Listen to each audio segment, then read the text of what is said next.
the way that I see it is we have like our swinging relationship, and then we can open that up and have like our primary partner. So Lawrence was my primary partner, and I was exploring my sexuality with both women and men. I had a girlfriend and I had a couple boyfriends at the time too. Jess Cattelly, welcome to No Filter. Thank you.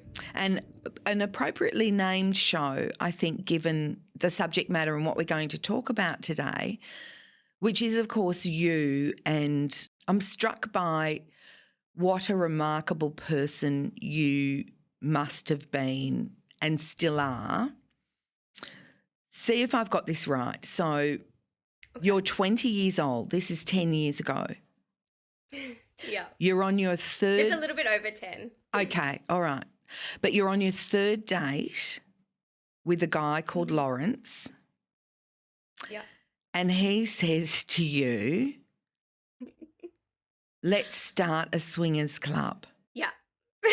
Okay, so I think a lot of people would be like, if we had that expression 10 years ago, they would have been like, red flag, red flag. But you saw and heard opportunity.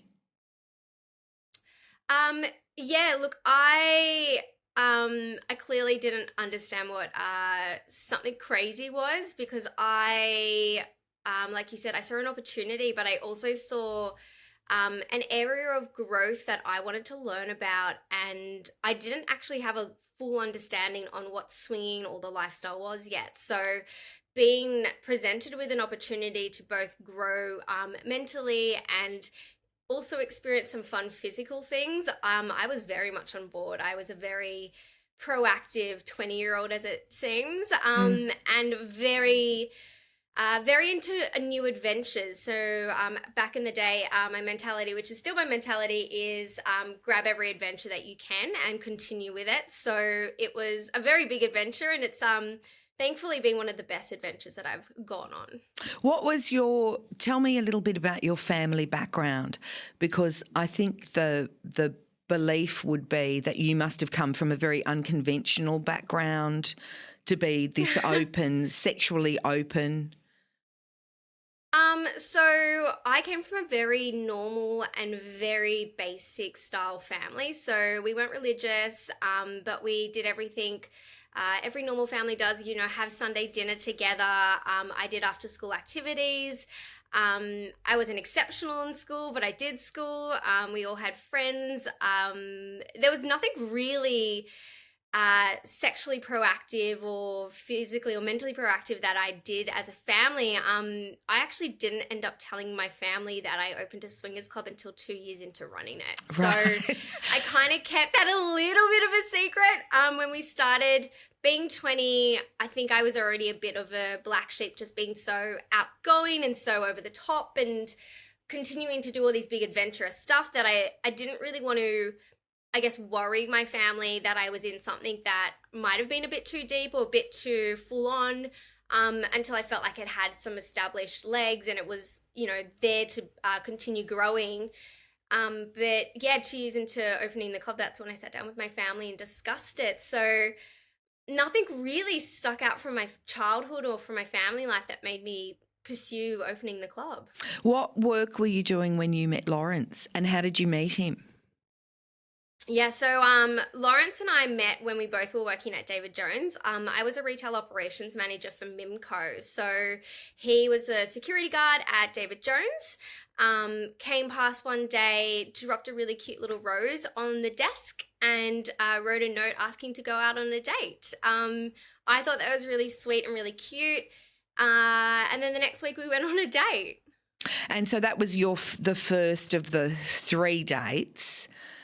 And then on the third, I can't even imagine how this comes up in conversation. Paint the picture for us. Yeah, so Lawrence is very good at, I guess, portraying a very confident and calming way of discussing things. He, on the first date, told me that he was a swinger, told me about the lifestyle that he'd been living with his ex, and how he wanted to continue pursuing that. Being 20, I thought, this is great. I get to have sex with multiple people. Right. I can't wait. I only got the cusp of the beginning part, so I only got the brief talk about swinging. I got all the consent talk, but then I didn't get a lot of the like how much it can involve into your life and whatnot. I guess it's the first date, so it was just a brief touching on everything. On our second date, it actually happened to be his birthday, so we went out for a drink and a dinner.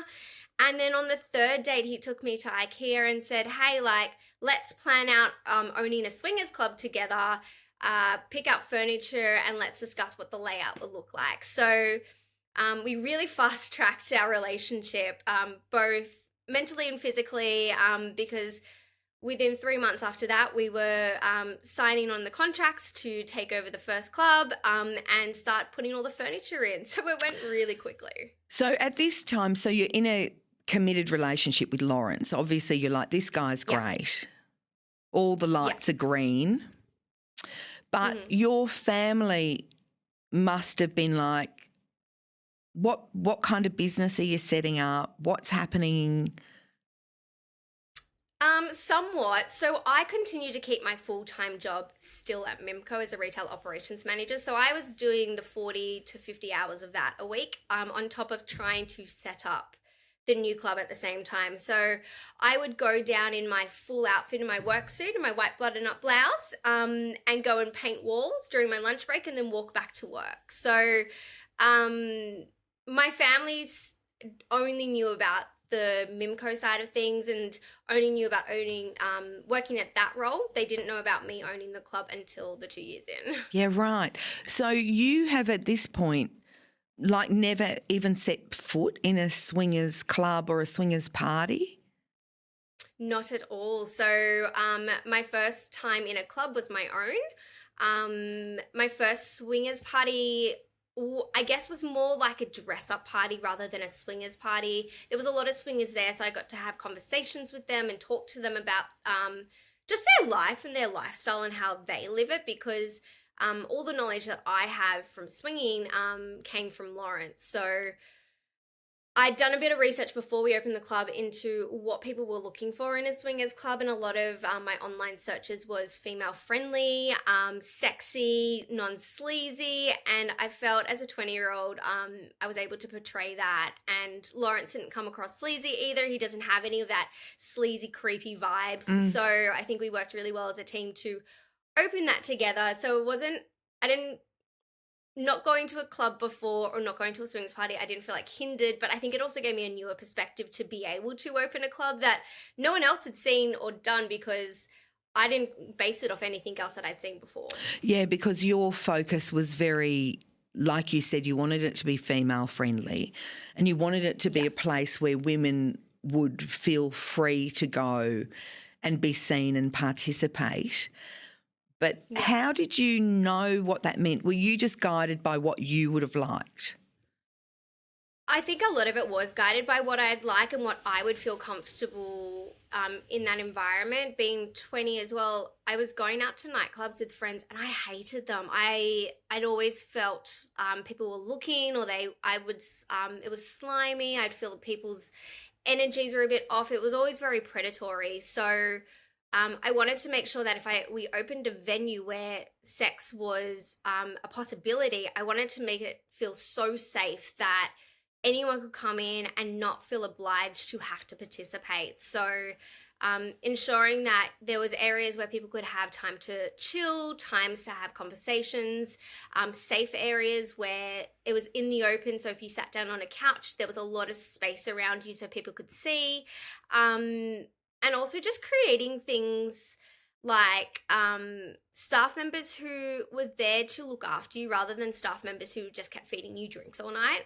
So just little things that I know at a bar, bartenders are great, but they can't help you in every situation, where I wanted to ensure that we had all of these options around for women and for men, just to feel safe in a space. So when you talk about staff members, when you started, so when you first opened it was called Our Secret Spot then? Yeah. And then how did you open it? Like, what was the nature of, for someone like me who's never set foot in a swingers club, although I've been in clubs where they've got these dungeons and stuff, you know, where they've got a bit of Yeah, like BDSM a stuff. Hell's But Gate. yeah, who were the staff and what did it look like? So our opening night was complete and utter chaos. We also, unforeseen to us looking at the dates, I think we were so just excited to open the club. We opened on Mardi Gras. Oh. So so not only did we have the absolute chaos of being in Darlinghurst and having Mardi Gras around us, we also had 90 people trying to come and see this new swingers club that had just opened up all at once. So it was people everywhere. We were nailing things to the wall just before it opened. The staff at the time, we'd hired a few people, but a lot of them were friends of Lawrence or friends of the lifestyle that we'd kind of built over that 3 months, who were confident and comfortable within a very, very filled environment full of sexually active people. So also having them as friends as well helped us to kind of work out the tweaks and get honest feedback on what we could improve on. However, I find swingers being so honest, they were very and more than happy to give us honest feedback then and there. So anything that we did need to improve on the club was improved on pretty quickly. But I think any business using friends and hiring friends is great, but hiring friends can also be a problem when you have to address something with them. Yes, it can. Thankfully, a lot of this was temporary. So our friends were in just until we could find our feet and find the right staffing. A lot of the friends that we did hire would only do 1 or 2 nights a month. At the time, we were only opening on a Friday and a Saturday. And for the first couple of years, we weren't getting an excessive amount of people. So it was filling up. We were still working out what type of events to host to get it to fill up. So a lot of the nights for the first couple of years, it was mainly Lawrence and myself working from open till close, and then having one other staff member who we'd hired or another staff member that we eventually hired as a manager. So, you said that your first time going to swinging was in your own club. Did that happen at the opening or did it happen down the track? When was your first time? So my first time as a patron was at the club, and it was an event. We called it Jessica's Men. So it was an event where we had topless waiters, and it was female centric for the beginning part, because me identifying as a bisexual woman, I really do like the energy of women. So I wanted to have the beginning night where it was just women and adjust their energy, and then partners or men could come in afterwards. So the first 2 hours was women, then the men came in. That was my first time participating, and being a patron to see it from that side of things, it was very interesting because it was definitely little stuff that as a patron, I didn't realize how many things go in and play into your mind of feeling comfortable and having to have these conversations, and making sure that, when you sat down, you had, you asked before you sat down, or making sure the person next to you was comfortable and they're not in the middle of another discussion. Whereas when you're working, you're just trying to make sure you're not seen and trying to clean up around people. So it was very different. It did help me understand a lot about where things are positioned in the club and how nerve-wracking it can be. I take my hat off, and still to this day, to anyone that comes into this sort of environment, it is daunting, it's hard, it's scary, but I think that nervous energy really helps you enjoy your night even more when you are able to break down that barrier of nerve and come through the doors to experience it. Well, what happens? Do most people come through on their own, or do they come through as part of a couple? So currently we sit about 90% couples and 10% singles. We normally get about 5 single men per event. This has been curated by us just because we feel that energy of more men within the venue does shift how it goes. We also mainly promote a lot of our events for couples, but a lot of couples do come with other couples or other singles. So we find that's kind of why we've shifted towards a lot of couples. But we do have designated events for just singles to mingle. Right. And it tends to be in all matters sexual, really. You build it and they will come in every way. But the men Yep. really come.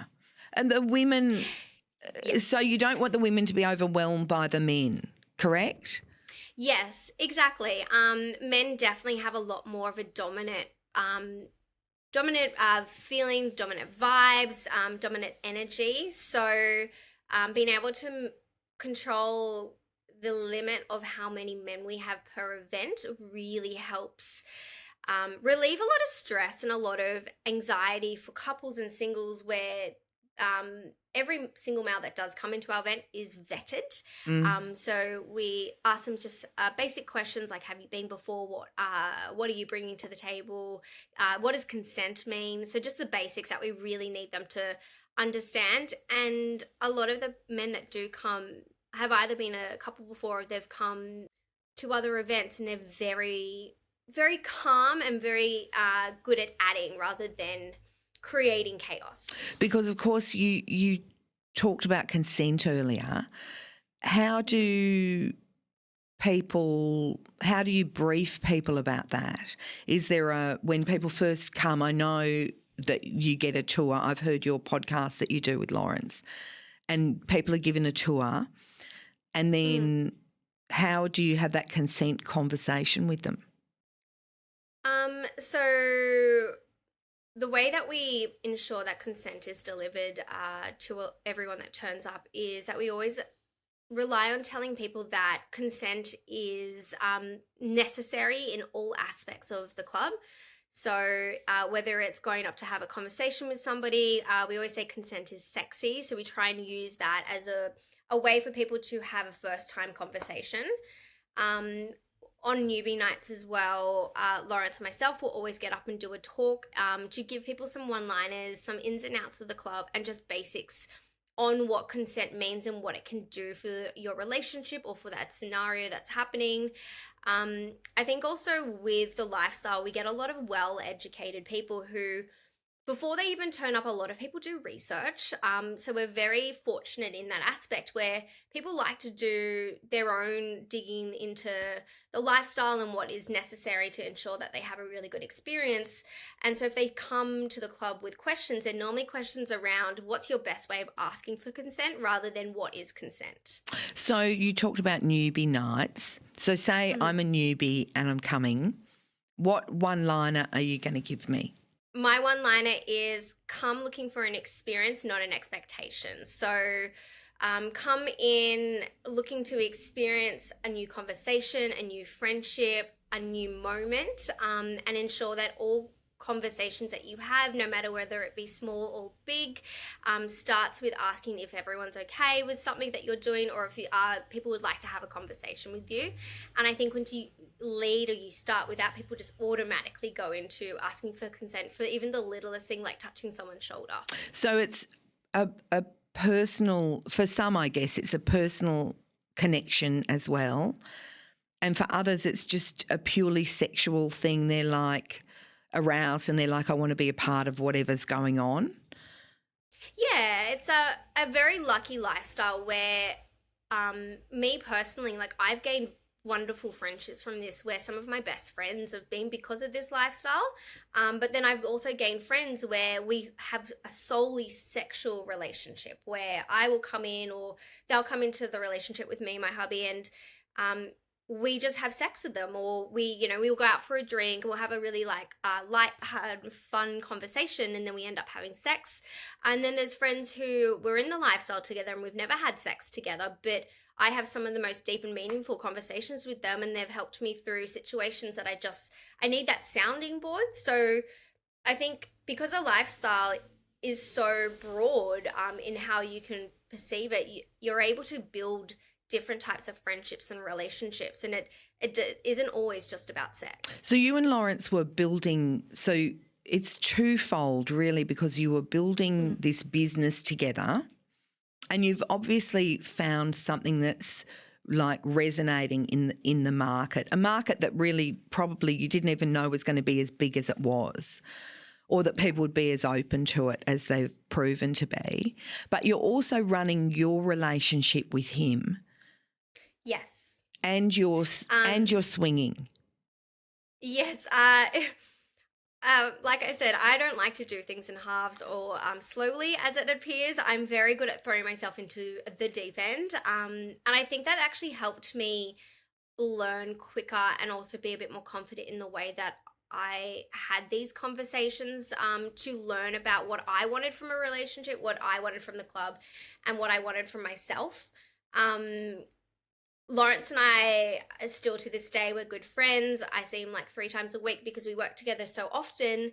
I think because of that, building our relationship together at the beginning and building the club together, we had really good in-depth and open conversations that it allowed us to continue to grow both as a relationship and as a business. Because he was experienced in this lifestyle, but you weren't.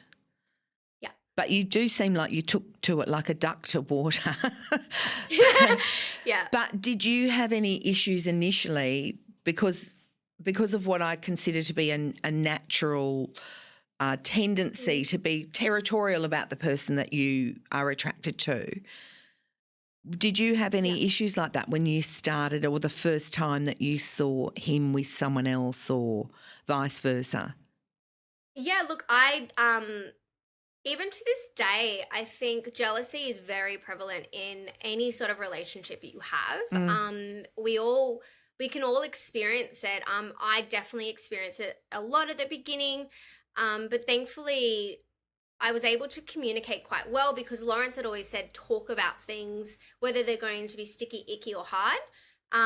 So there was definitely moments where I didn't feel comfortable or I had these like icks and I was a bit thrown by things, and then I'd feel like I was taking 2 steps back. Like because, in what like, I've sort seen of stuff. in what sort of situation do you recall first so experiencing it?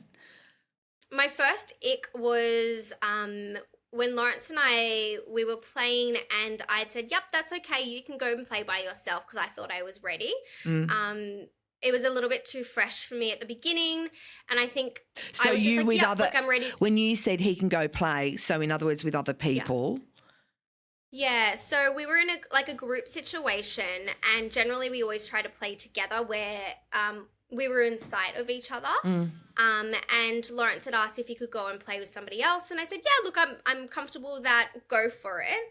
And then once my sex high had kind of stopped to where I'd come back down into the land of the living, I walked outside, and then I'd seen him playing with another girl, and I got that ick, and I was like, oh wait, I'd said yes to this. Maybe I wasn't ready for this step yet. So once he'd finished, we'd had a conversation about it. He was not upset. Neither of us were upset. He could sense that I had this kind of this worry on my face. I think this was maybe 2 years into our relationship too. So it wasn't early on, but it was enough that I wasn't ready to have that open play yet. So we just worked through that as a conversation. We didn't involve anyone other than ourselves to have this conversation. It wasn't necessary to bring other people into that. And I think because it happened and it was so fresh at the time, we were able to talk about it, get through it, and we worked out that we would just pull back again and we wouldn't do open play until I felt I was ready. So I'd always kept feeling like I'd pulled us back, but I think it was one of the best things to be able to okay, I'm not ready for this, so let's just jump back for a bit. And it's not stopping everything, and I think a lot of people sometimes forget that, where just because something icky happens doesn't mean that the whole entire thing stops. Yeah, You just step backwards. Well, that's that's interesting. Go back to where you were. That's interesting because I think a lot of people would go, oh, look, we tried this, or, a lot of people have been to the strips with their partner, a lot of women, and even that's been proven to be really confronting and brought up feelings that they're, deeply uncomfortable with. And then they retreat from that world. So they go, we tried that didn't work, that's not for me. Yeah. But there was something in you that went, even though you had those feelings, you went, but I'm going to persist. I'm going to talk to Lawrence about this and we're going to sort that out. What was that drive? I I think it really helped having the club as well. So we were advocates at the Uh-huh. time as well. I think that kind of pushed me to ensure that I was bettering myself rather than giving up. Um, I'm also a very understanding, because I don't think everyone's perfect. I know for a fact I always continue to try and improve on things because I don't think I'm perfect. And I think that mentality stuck, being like, I would really like to work on this because I think this has made me a better person. I've just got an ick, but I'd like to fix it. Right, that's interesting. In what way has swinging made you a better person?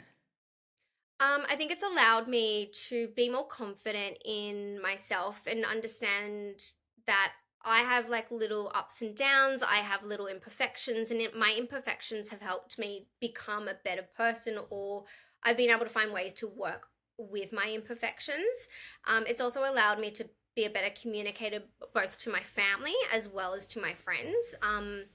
I've had conversations with friends who aren't in the lifestyle, who I've known from high school, and I do feel like I get really top line conversations, and there's no depth, there's no meaning to it, and it's a lot of, there's nothing to it, there's no grit. And I'm really fortunate that I can now have conversations with anyone wherever we go, and I'm able to get meaning and purpose from some of the conversations that I'm having.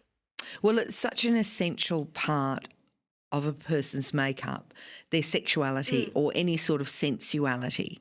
But it feels like the 2-year mark was very important, was significant, yeah. because it was 2 years in that you had those feelings of when you felt excluded from Lawrence enjoying Hmm. his play, and it was at 2 years you said that you told your family about the club. Yeah.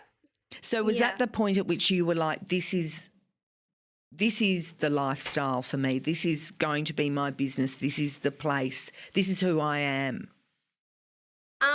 Yeah, I think it was where I kind of cemented the fact that this has given me more opportunities and more confidence in my life than anything else. And I was building friendships that I still have to this day, during that time. And I think because of that, I was getting that boost, Mm. and confidence from them to really strive to be in this lifestyle. And I think I also learnt with this lifestyle that it doesn't mean I have to be open. I have to have sex with everyone. I can have that friendship in this lifestyle. I can have just a sexual relationship in this lifestyle. I can also build my connection with Lawrence. There was so many different elements to this lifestyle that I'd learnt, and I was starting to touch on each of one of those, which I think then allowed me to have that conversation with my family, with my mum and my dad, about the fact that I'm now an owner of a swingers club. I Right. still have my day job, but I also have my Hang night on, hang job. on, hang on, hang on. Um, Hang on, Jess. Back up, because yeah. I mean, everything seems clear in retrospect, but the night that Mm. you were going to have that conversation, was it at a family dinner? How did it Um, play out? s- my mum and my dad were divorced at this stage, and Right. they didn't spend a lot of time together. So it actually was at my dad's house. My mum came over to my dad's house and sat me down, and we were sitting across like a dining table. Mm. So And it was just during the middle of the day. had you called the family? Did you say, I've got something to tell you, or Yeah, so I was already going to meet up with my mum for the day to have just a light lunch, and I just kind of got this like this stomach feeling where I just wanted to tell her, and then I was like, wait, I would not want to leave my dad out of this. So I asked her if we could have a conversation together. I said it's nothing too serious, but it's something I'd really like to tell you guys. Of course, parents being parents, thought something horrific had happened to right? me.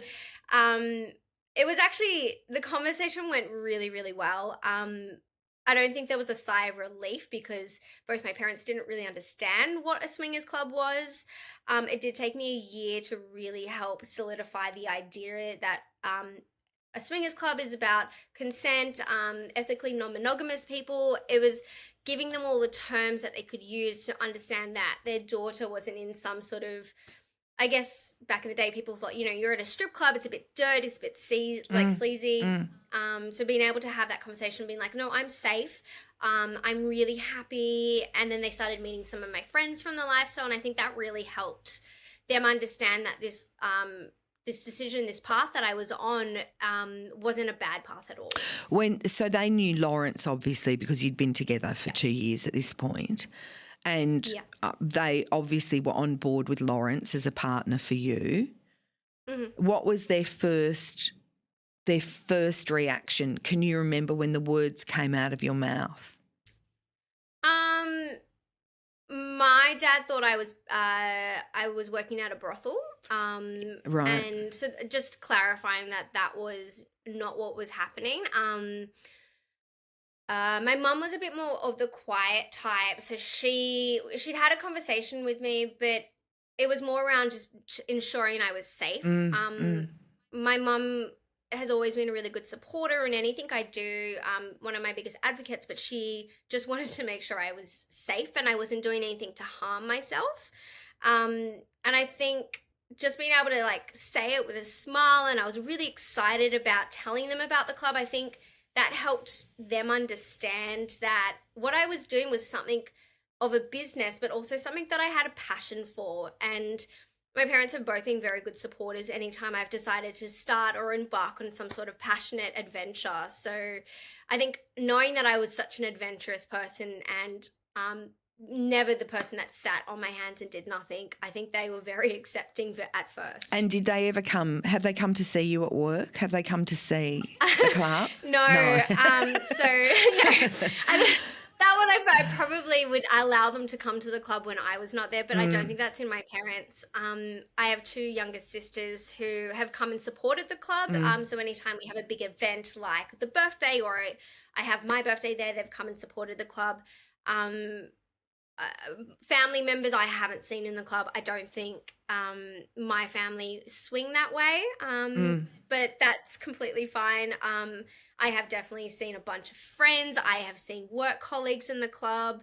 Family I still haven't ticked off and seen in the club, which I'm happy with that. Yes, I don't mind not having to see my family. That's right. I'm reminded of that girl who had on TikTok who had an OnlyFans and realised that one of her subscribers was her stepdad or whatever, and it was just like, there's sometimes that you don't necessarily want your family to support you by physically being there. Yeah, I'm happy with the moral support. Yeah, right. So, and speaking of support, at this point your relationship with Lawrence is going great guns. Yeah. But at some point that started to, was it a separation, an emotional separation, or a growing apart? So with Lawrence and I, it was definitely a growing apart. So we, probably 6 years into our relationship, we'd opened up the second club. We'd also opened up our relationship as well. So we were starting to date other people. And we've been doing that for about 2 years. So we'd really expanded on our relationship. Sorry, Jess, you need to explain this to me as well. So yeah, of course. The swinging is not opening the relationship. Swinging itself is not. Yeah, so swinging itself is where you can come and have a sexual experience, or an emotional and sexual experience with your partner or by yourself in that moment. Being in an open relationship means that you have a primary partner, or you have somebody that you normally go back to, and then you can have multiple relationships from that. So they're kind of like stages is how I see it. I'm sure there's people out there who have it in a different perspective, but the way that I see it is we have like our swinging relationship, and then we can open that up and have like our primary partner. So Lawrence was my primary partner, and I was exploring my sexuality with both women and men. I had a girlfriend and I had a couple boyfriends at the time too. And this, I imagine, is where requires some extra care, because what you're talking about now is a real emotional level as well, not just physical. Yeah, there is a lot to it. With my current partner, we are not open. I do not have the capacity to have that emotional relationship. I know that in myself now. I'm definitely a more of a sexual relationship style, but I just don't have the emotional capacity to give somebody else other than my partner more of my Mm. time and emotional capacity. And so how did you come to that realization? Because when you were with Lawrence, you did have that capacity. Yeah, look, with Lawrence, I did. I think Lawrence and I built a relationship from the beginning about conversations and being able to have these open conversations and really wanting to explore things together. I think because we were so explorative already, opening up our relationship really did feel like the next stage for us. We were also engaged as well at this stage. So I think having been engaged to him, I really did feel like I had that primary partner. And so I'd had that comfortable The ability security. to then go, to go and explore myself, both sexually with women and sexually with men. So I built relationships from that. During that time, also, Lawrence had done the same. We actually both met our respective new partners during this stage. So I met my husband, and Lawrence met his wife. So it's Okay, so a nice little crossover. Yeah, right. And it happened sort of concurrently. So you were obviously both feeling the same thing at the same time.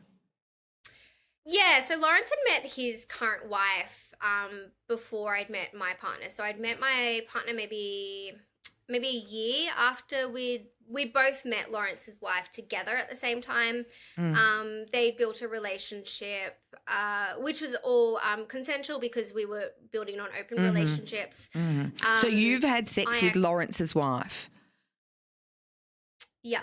Yeah, okay. All Yeah. right.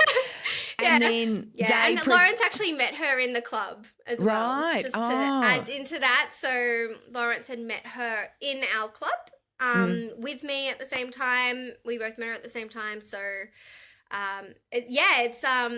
it does really intertwine quite a bit, relationships and swinging, and especially Lawrence and mine. And because you must be so attuned to, like you said, there's like a physical connection. There's a number of levels to it. There's a physical connection. There's an emotional connection. Yeah. Many people believe that there's also a spiritual connection in sexuality. But so when you were with Lawrence and you both met who's now his wife at the same time, did you sense that there was that, like a something between them? Yeah. I could definitely tell there was a stronger connection. And I don't think I saw it from the beginning that I was, I was never worried about their relationship, but I think, like you said, we were both in tune of checking out a little bit. I think we both were building on the relationship and just ticking off boxes rather than nurturing that relationship that we were building. I mean, it's nurtured in the way that we are still really good friends. So I think that's where we were putting the nurturing into. But the sex and the love and all of that was not getting nurtured on. So I think we were already seeking that somewhere else. So I think I did notice it with them, but I was never threatened by it. So I think it just kind of fell naturally, which actually worked out great because I think I was able to then allow myself to develop the friendship and then the love for my current partner from when I started dating him. So this is Jamie, who you're married to now, and you have a 1-year-old son. I got a 2-year-old actually. A 2-year-old. And Lawrence also has and Lawrence also has a 2-year-old with his partner? He does indeed. So we have kids a month apart. Oh. Wow, you do have something simpatico between you. We do indeed. It's a very interesting relationship because it's weird to say it now, but I think I say that our relationship is like a brother and sister relationship where we just know so much about each other, but at the end of the day we both defend and support each other in every decision that we make. But I think a lot of our life decisions and our wants are quite still in the same line because we were already building that together. We've now just found other partners to build that with. But you're still business partners. Yeah. So there's that consideration as well. Yes. And so we still so we still we pretty much see each other still 3 times a week. we're generally at the club working on new stuff for the business. We continue to have the same goals and hopes for the business as well. So wanting to expand the business, wanting to go interstate. We have very good open conversations about this. So I think it's really helped build our life together as business partners because we're so happy in the lives that we've developed with our primary partners. How did you meet Jamie? I met him on Tinder. Oh, old school. So very old school. Met him on Tinder. I was very transparent on Tinder too. I said, I'm here to find somebody to have sex with. I wanted to have a partner that was based off sex, and I didn't want to build a boyfriend or a relationship in that aspect. So that clearly didn't work at all. Wow. And yet he Jamie responded to definitely that. He was like, yeah, I'm here for that. And then at what point did you realise it was more than that?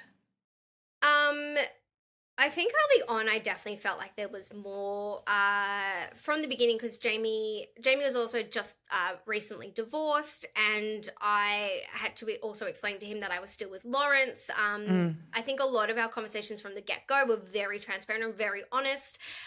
So when we both started developing feelings quite early on, I think it was like into date 3 or date 4, we were having really long, deep and meaningful conversations about what would happen if the relationship changed? What would a polyamorous relationship look like? Because at that stage, Lawrence and I were still together and we were still working on our relationship to continue through. So we were definitely trying to tick off a lot of boxes to see what we'd feel comfortable with. And I think that's where I'd kind of found the establishment that I don't think I would be comfortable in a polyamorous relationship because I wouldn't be able to give my full self 100% to each person all the time, and I wouldn't be able to balance it well. So that's where I had to re-establish some ideas in my mind of what I really wanted from a relationship.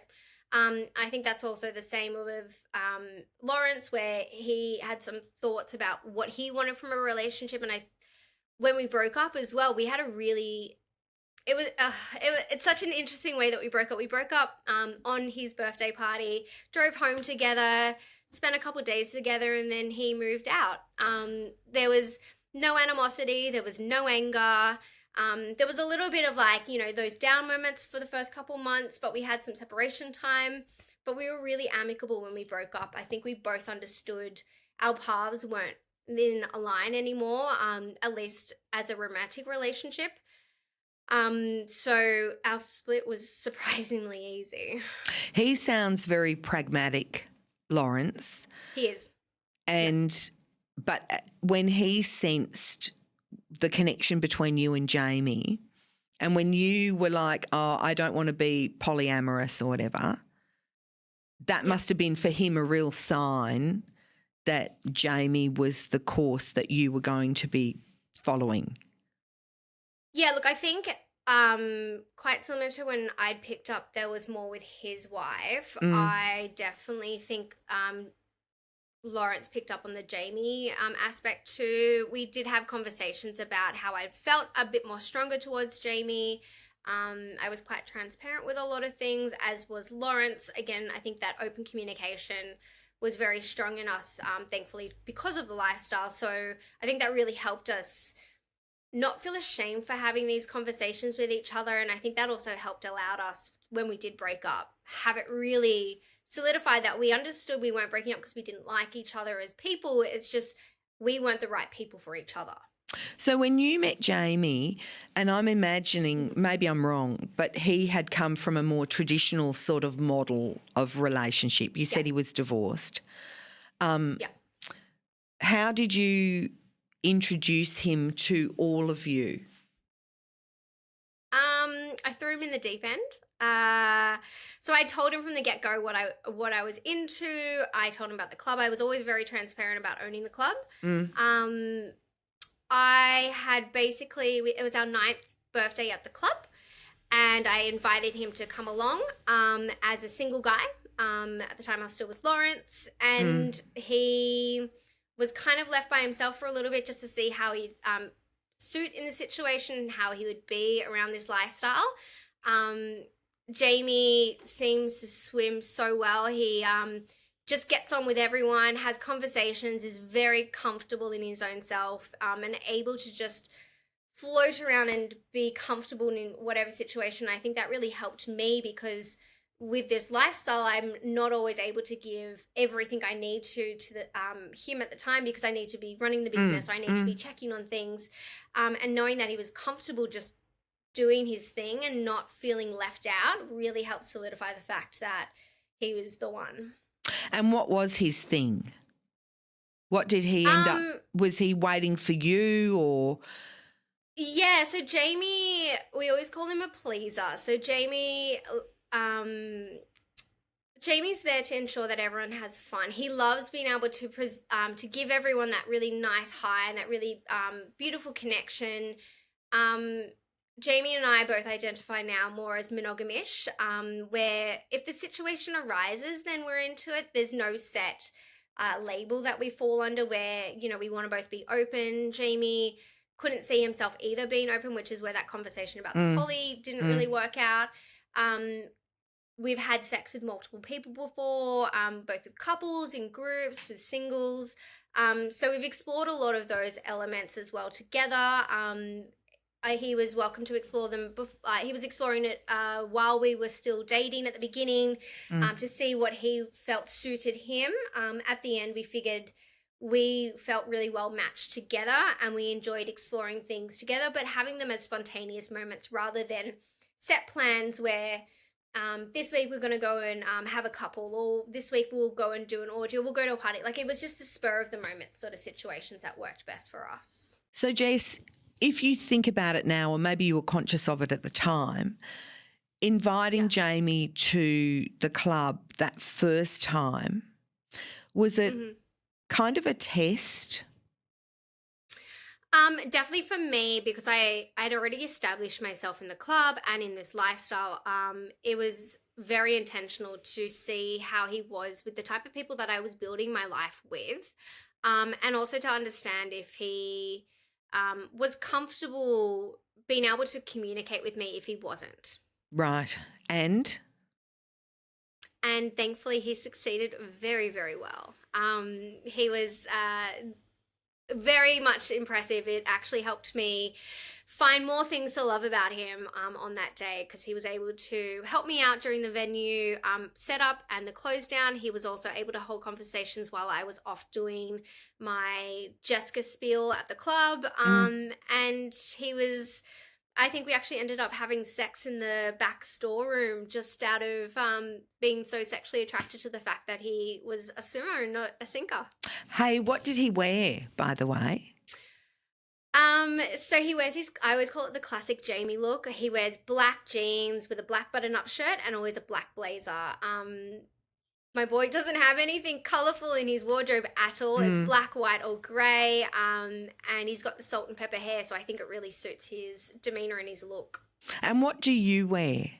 Is it different if you're going, if you're working, but then work might end up being pleasure as well? Look, I wear whatever my mood is feeling. I've learnt to be comfortable but be sexy. So I try and wear generally like a pantsuit is my go-to right now, or a black dress. I'm really loving like block coloured pantsuits. So I wore a green one the other day. I've got a beautiful burgundy coloured. I always wear my trusty Louis Vuittons, and if it's a specialised event, you always find me in a glow mesh dress. Ah. Glow mesh, very cold. It is very cold, but I overheat extremely quickly, and I'm always sweating up a storm. So I find it actually, the cold metal on me is amazing. And also the other thing I'm curious about is my husband ran a couple of nightclubs, had a couple of nightclubs, and when they're flying, they're great. But most of the money is obviously from booze. But because of licensing restrictions, you're a BYO venue, yeah? Yeah. Yeah. So you're not making money from booze. How do you make money, and is the business lucrative enough to sustain you now and your partner? Yeah, Surprisingly, yes. It is extremely lucrative. It allows us to have a full-time manager, a full-time admin person, and 17 staff members. So Wow. so we make a lot of our money basically through entry.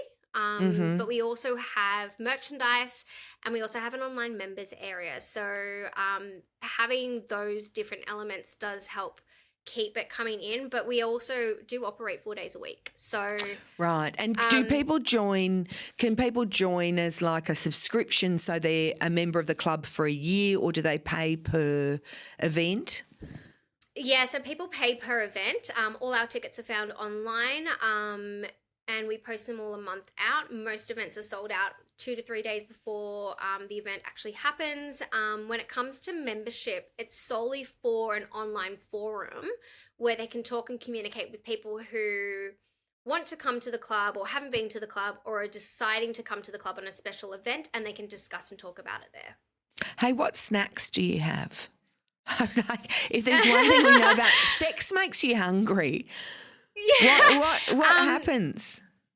So we actually have an air fryer there, and we love a good like arancini ball, mozzarella stick, Ah. and my manager is exceptional and will cut up carrot sticks for people, and have dip and carrot sticks for everyone. So, Oh. on top of that, we also Where do the have some carrot sugar sticks end up, Jess? Oh, I'm hoping in their mouth, but anything's possible in the club. Something I'm interested in is I found for me that after I had children, and I've had 4 of them, that my relationship, certainly in that immediate postpartum period, my relationship with my body was very different than it had been previous to having children. Yeah. And I felt kind of a bit more protective or a bit more vulnerable, or I really haven't analysed it Yeah. in terms of what it would mean for you. Did you experience any of those changes after you had your son? Um, Funny enough, I probably have had sex with Jamie with more people since having Oliver. Right. Not in the way that I think it was just our opportunities have become a little bit easier because now we're finding couples or people who have kids as well. Mm. And so our conversations feel a lot more comfortable. And so I think that kind of flows really quickly into being able to have sexual conversations. But I definitely, because I opted to have a C-section rather than giving a vaginal birth. Mm.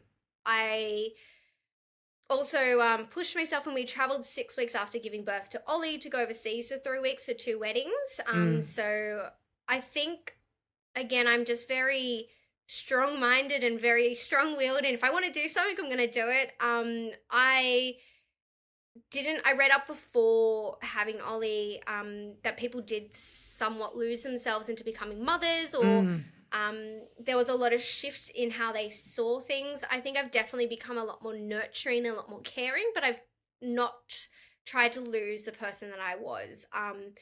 I think it does also help that I work extremely crazy hours. I'll do 12-hour days and then come home, see Ollie throughout the nighttime, and then end up working until 1 a.m. and go to sleep. So Mm. I think I've just made it work rather than pulling back and giving myself time to take on things that I didn't know if I could. But motherhood's definitely changed me in a way of making me more loving and caring and considerate. But it definitely didn't take away any of my drive or my sexuality. And if you did find that you were pulling in a different direction, so you're monogamy-ish, you and Jamie, but if you wanted to be monogamous, how would that play out within the relationship? Yeah, so we've had that conversation before where sometimes we'll feel like, maybe we've had an experience where that particular person or that couple didn't really suit our vibe or how we sexually wanted to interact. And we've pulled back. When we say we're monogamish, I think it's more because I would be happy to just have sex with Jamie for the rest of my life, but then there's times and moments where we both go, oh, this could be fun because we've experienced it before. So we have that taste already. So it's not something new that we're just starting to embark on. I think we've both sat there and understood that even though the option's there, I don't think we always want to choose it because we have solidified such a great relationship together, and it's very compact in how we sexually explore because I sometimes I'm more inclined to grab a toy out and play with a toy with Jamie than call up a couple or go to Mm. a swingers club. But I think also I get hindered by the fact that I own a swingers club. So Yes.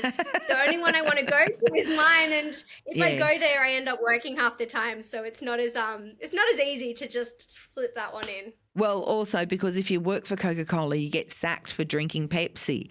So you kind of Yeah. have to support your own business.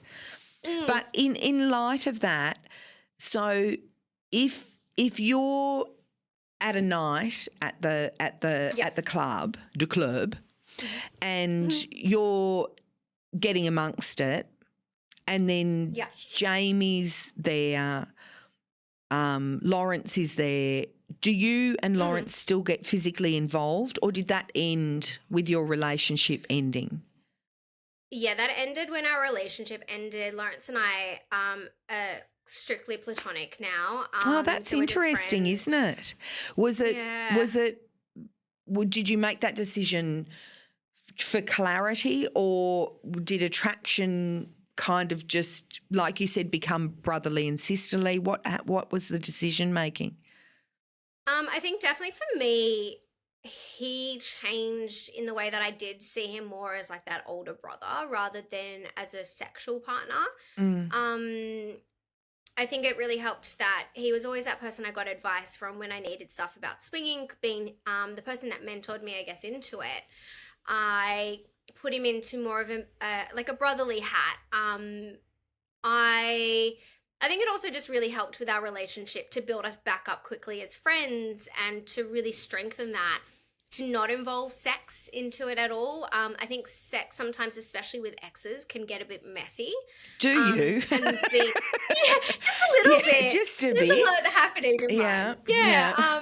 And I think it was nice being able to put all of our energy into the club rather than trying to put into energy of making something like that work. I think also we both had found sexual partners that were ticking all the boxes that we needed, so I don't think we felt like we were missing that in each other.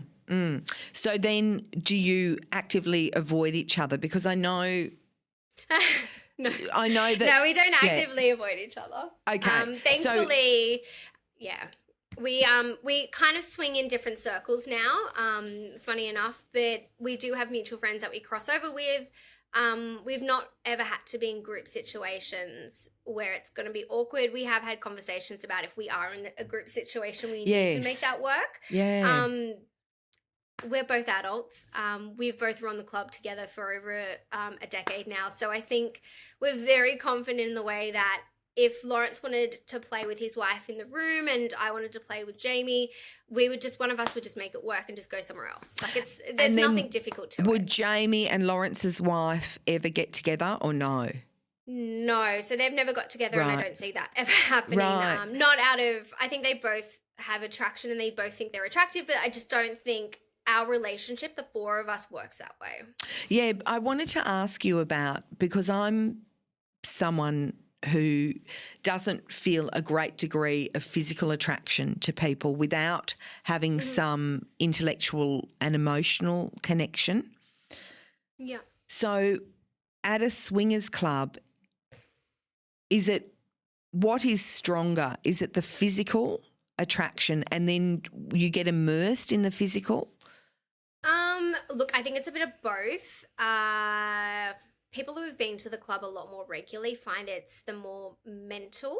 And I think for first timers, it's more of a physical because you work off the easiest thing, and sight is always easier than having long, in-depth conversations. Right. I do find physical does still take a big chunk into a lot of everyone's play or time with each other. Physical is normally the one that people get attracted to the easiest. But I think people stay or people build those extra connections with those mentally because they have similarities or they have something that they both actually want to try together. And I think that's why they kind of deviate to stay in relationships like that. It's interesting because I was listening to the podcast and you and Lawrence were talking to a couple who'd been to the club, and they went kind of as newbies. They'd met some people before for a drink, and they went to the club, and they were both like, when we're just coming to look, we just want to be able to have sex in front of other people. That's like our kink. We're not going down the rabbit hole. We're not whatever. And then and then they ended up in basically an orgy. They were like, yeah, I know.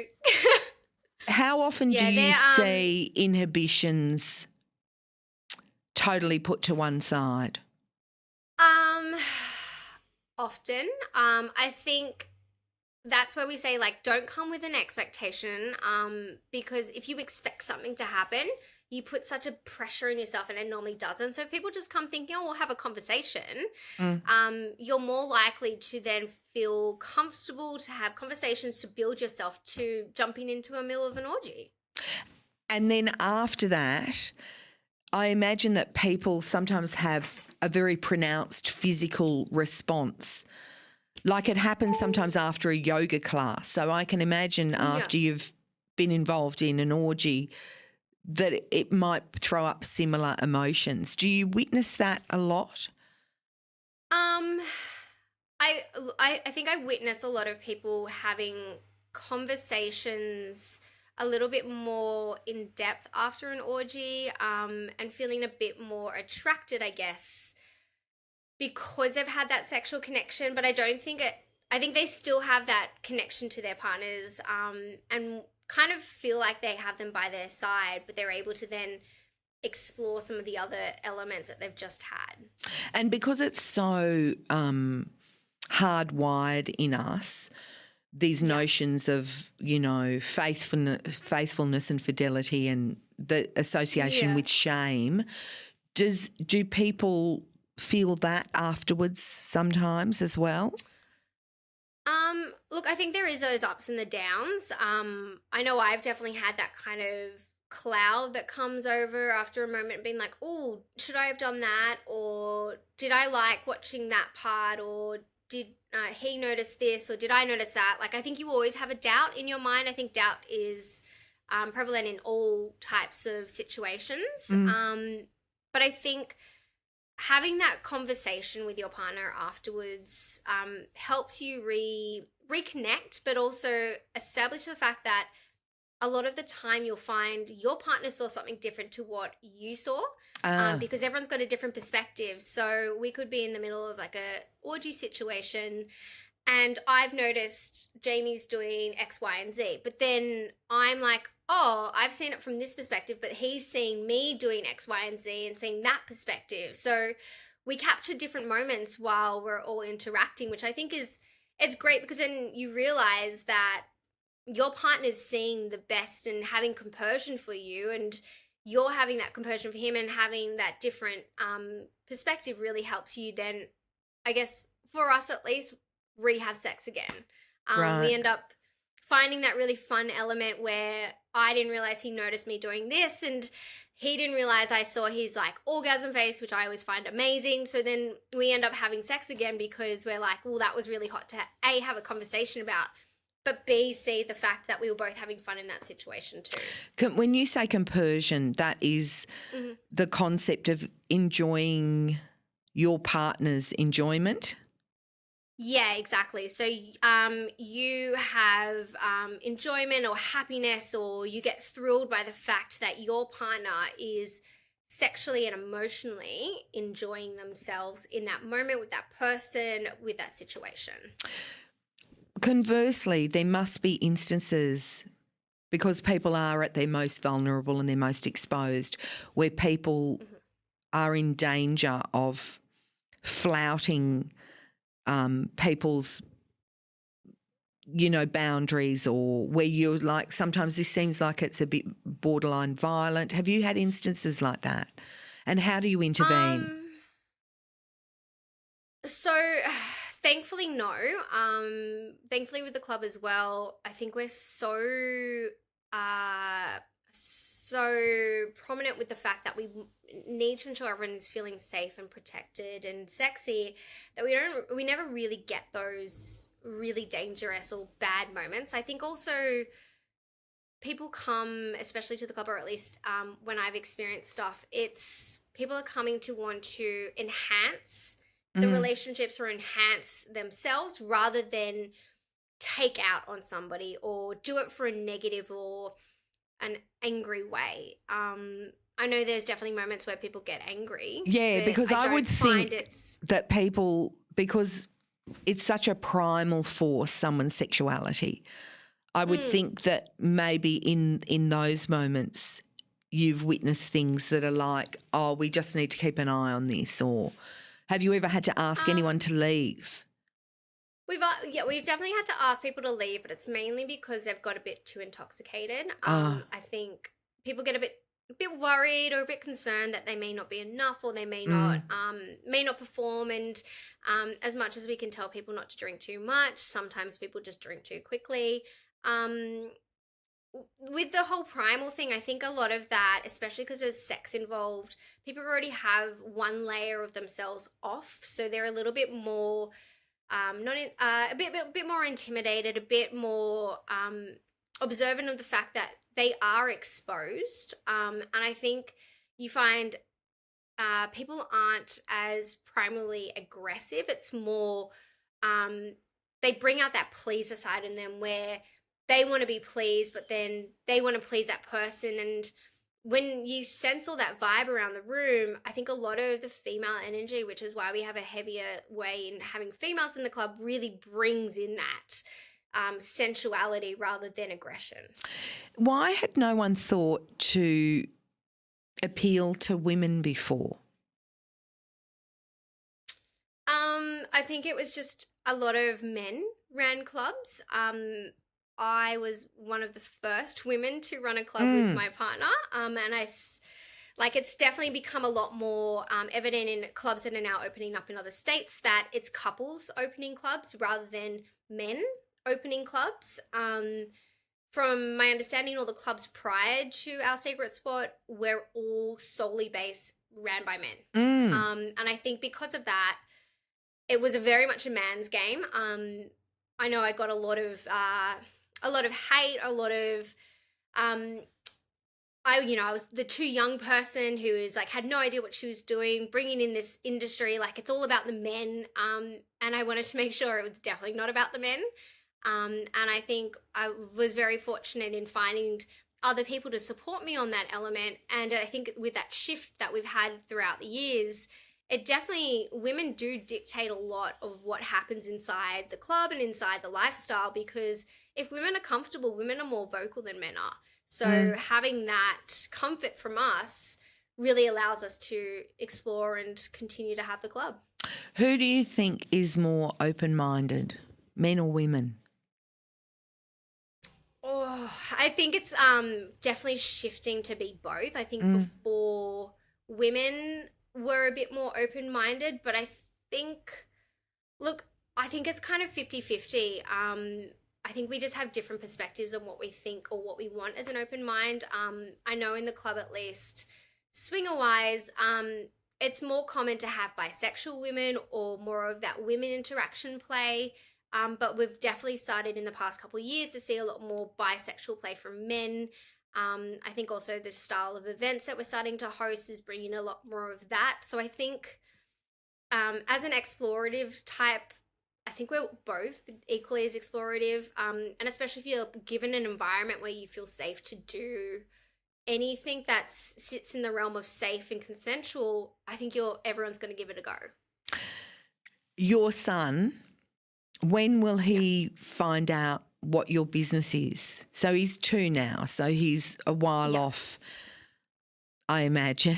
You didn't you didn't bring your parents to work. I can't imagine you'll bring your kid to work day, but you must have discussed with Jamie when you'll introduce him to a concept of what you do, or we'd always discussed as soon as he was understanding of what it was, we'd broach the subject. We wouldn't obviously dig deep into it, but we would definitely brush on the topic that, mum owns a swingers club. It's we try and use words like the lifestyle club, it's an adult Mm. playground, that sort of things, to give those terminologies that everything's consensual. It's nothing bad. It's just a lifestyle choice. Sometimes it's a decision in how people want to explore themselves. I think as long as we continue to have that really open clarity about it, I think early on, Ollie will probably be quite well aware of it and hopefully be a good advocate to his generation, because I think the more that we can educate everyone, the better it'll get. At what age do you think, in an abstract sense, that would happen? Oh, I'm hoping it's when he gets into high school. Right. Just before he hits into that high school teen years where, but I mean, it could be later. But I And with sense it'll be earlier just socials, because we're so open. yeah, and other kids, it could be earlier. Yeah, I have a suspicion that it probably will be earlier, especially with the way that, like you said, social media has taken off. The amount of things I've watched women put condoms onto bananas in TikTok, and it's just that was something, if I watched it on Instagram when I was in my 20s, it would be banned. I would never be able to have any social media account. Now it's like an educational purpose. So I'm hoping as the world continues to grow that Ollie will grow with that and be the advocate that we are for the club. Speaking of condoms, one of the things that I think has connected you with the people that, you know, enjoy our secret spot is the kind of humour that you bring to it, that often I think was removed from sexual encounters. And it made me laugh when I saw a picture of your condom dispensers, and it was regular, large, puppy. Yeah. Yeah, I think it's important to have a bit of humour in it. Embarrassing moments happen during sex as well. So I think as long as you can see the light and happy in it all, it actually does make the experience better. But I'm always impressed when somebody thinks they're an puppy condom size, Right, because yes. I can slip that thing over my hand. So it's for a big penis. How many genuine puppies are there on a standard weekend? Maybe one. Oh, look, we have up to 140 people every event. So I'm going to say maybe like a handful of those would fit that condom size. More often than not, the regular is a size that a lot of people are. So just 6 to 7 inches. That's why it's called regular. Yeah, right? Yeah. It's the size that most people take, but you find a lot of people use the large size. But honestly, when you're at the club, people aren't looking at what condom size you're taking. They're just looking that you're putting a condom on. That's all they care about. A lot of men who come regularly or come with their partners are confident enough to grab the right size, but you find first timers always go for the bigger size just to give themselves that little big that they're a bit bigger than they are. But at the end of the day, as long as you do well with that penis or whatever, then I'm happy. Like a teenager at a 7-Eleven. They're trying to big themselves up. Jess Cattelly, you are so fascinating. Where do you think in 10 years' time you will be? Probably still doing this. I have found my passion in this. I enjoy being able to be an advocate for something that 10 years ago wasn't easy to talk about. So I'm more than happy to continue doing this. I think Lawrence and I are both wanting to expand the business, so we're looking to do a full Eastern Seaboard takeover within the next 10 years. So hopefully I will have more than keep going, keep building, make this make our secret spot all up and down the coast. But yeah, definitely building on that. Jamie and I are in the talks of having our second child soon, so I'm just ensuring that all works out really nicely before we open a second business. Well, Jess, I don't know how much you know about sex, but you know babies don't come through talking. Yes, well, we've definitely practiced. I've just held off on the securing the practice inside. Yeah, okay. Jess Cattelly, thank you so much for joining us on No Filter.